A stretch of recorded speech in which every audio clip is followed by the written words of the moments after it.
The first-class cabin hummed with quiet luxury, but Sophia Carter's heart raced.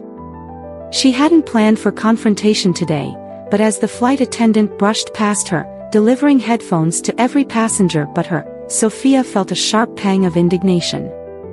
For a moment, she considered letting it slide. After all, she was here to escape the stress of her billion-dollar empire, not to attract attention, but something in the attendant's condescending smile made her pause. This was not a small oversight, it was a subtle yet deliberate reminder of the battles Sophia had fought her entire life. With every microaggression, her sharp instincts told her, this was about more than headphones. It was about the quiet power struggle of prejudice, something Sophia had overcome time and time again. Yet today, in the place she had worked so hard to belong, the sting of discrimination cut deeper. Sophia glanced out the window at the fading light on the tarmac, a storm brewing inside her.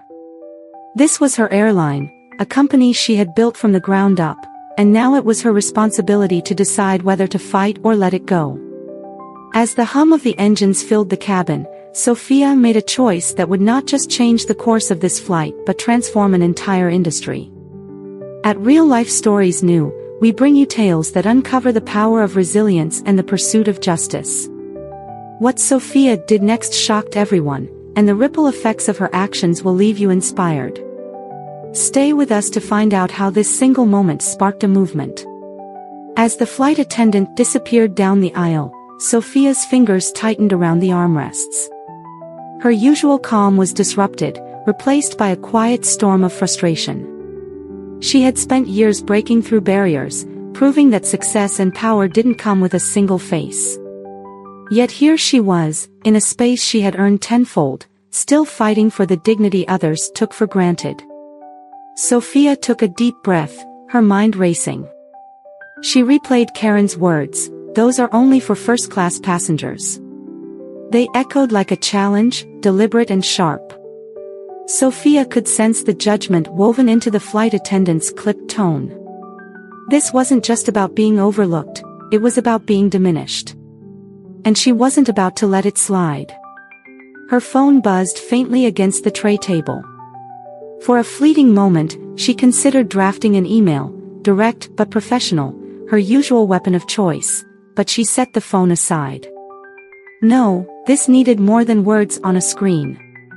Sophia wasn't fighting just for herself, she was standing for anyone who had ever been dismissed, questioned, or undervalued.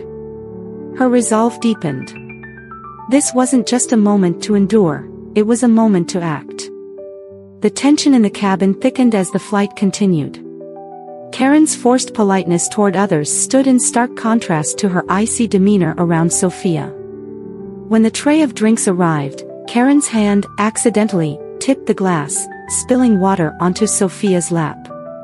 Sophia stared at the damp fabric of her tailored slacks, her mind calculating the deliberate nature of every slight. She dabbed at the stain with controlled movements, refusing to give Karen the satisfaction of seeing her falter. A voice interrupted her thoughts. "Are you okay?" The man across the aisle, a middle-aged passenger with kind eyes, leaned toward her. His concern was genuine, his tone quiet but firm. "I saw what she did.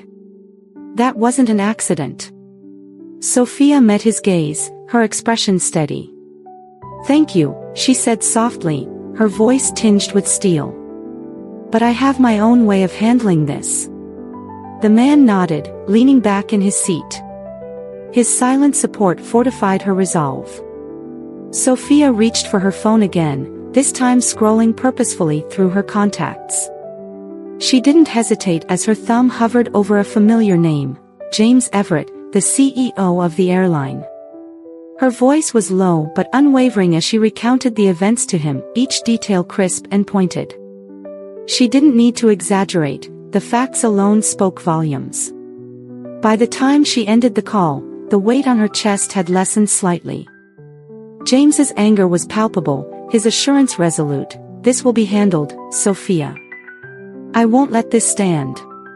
Karen avoided Sophia's row for the rest of the flight, but her earlier confidence had crumbled.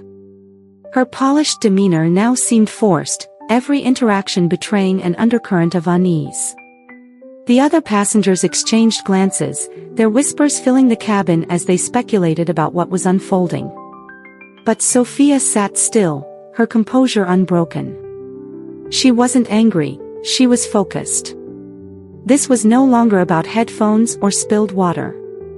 It was about accountability, about ensuring that Karen's behavior didn't go unchecked. As the plane touched down, Sophia's decision crystallized. She waited patiently while other passengers disembarked, her movements unhurried. When the cabin had mostly emptied, she stood, her every step purposeful. In the jet bridge, Karen stood among the crew, her posture stiff and her gaze darting nervously.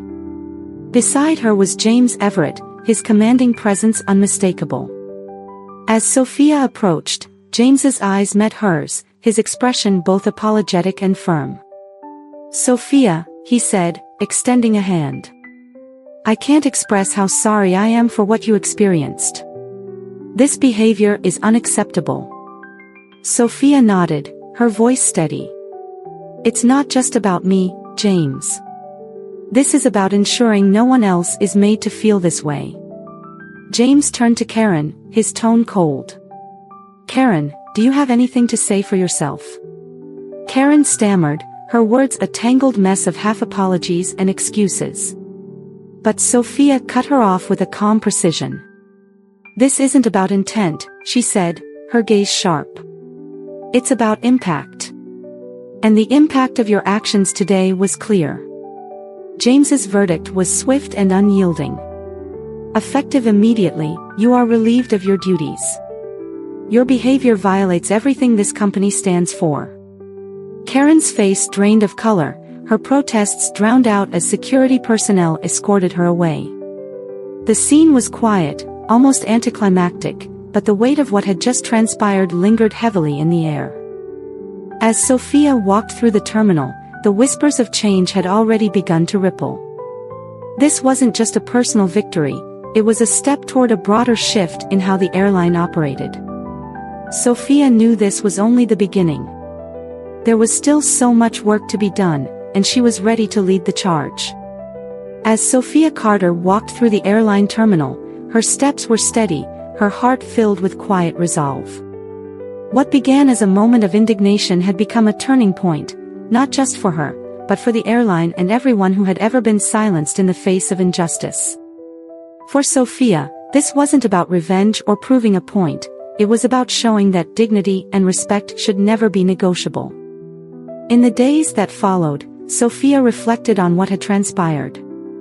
Karen's actions, while small in scale, represented a deeper issue, a systemic problem Sophia had spent her career challenging. Yet, as she looked at the faces of employees who now felt seen and valued, she realized something profound. Change doesn't come from a single bold action but from 1,000 small ones, layered over time with persistence and courage.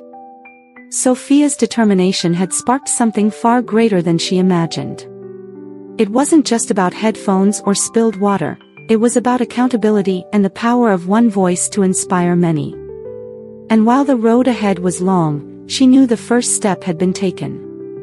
As the camera fades, a flight attendant approaches Sophia on her next journey, offering her a pair of headphones with a warm smile. This time, Sophia smiles back, not because the moment feels resolved, but because it reminds her why she fought in the first place, for a future where no one has to fight for basic respect. If this story moved you, don't forget to like, share, and subscribe to Real Life Stories New.